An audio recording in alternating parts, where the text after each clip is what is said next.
All right, folks, welcome back to another episode of Up in the Air. I'm your host, I'm Pat the Pilot, and I'm going to tell you today 3 ways that you can save money on your private pilot's license. The first, is take your written examination as soon as humanly possible. There's a reason for this. You're probably thinking, Pat, what does your written exam have to do with saving money? Okay, well, if you get your written examination out of the way early on in the process, preferably like even before you start training, there's going to be less downtime in between you flying, right? So if you're flying more consistently, that kind of leads me to my next point, you're going to reduce the number of hours that it takes you to get your private pilot's license. You really want to make sure that you take that exam as soon as possible, okay? Take it like maybe even, like I said, maybe even before you start flying. Take it as soon as possible because it's going to significantly reduce downtime in between you flying.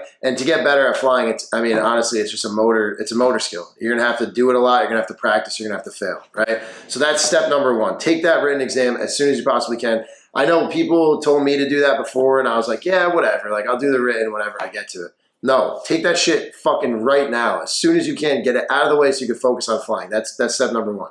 Step 2 is consistently fly. The only way to get better at a motor skill is to do it over and over and over again and to practice. You want to practice until you fail because that's how you know you're getting better. Every time you fail, you know you're going to be getting better. So practice the hard stuff. Practice the stuff that you're not good at. So step 2 is consistent practice. The only way to get better is by consistent flying. For me, consistent was 2 to 3 times a week. I was scheduling 2 to 3 flights a week. If one got canceled due to weather, then I got the other one, right?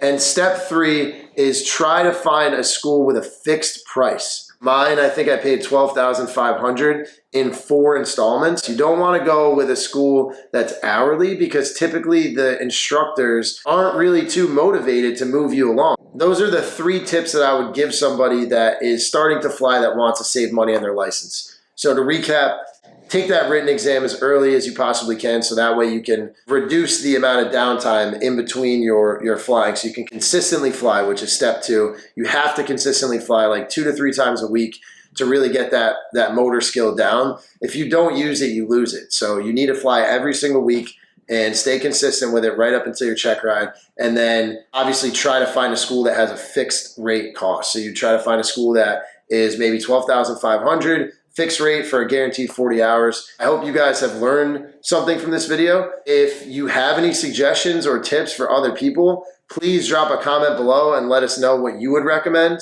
Please feel free to do so, and I'll see you on the next episode of Up in the Air.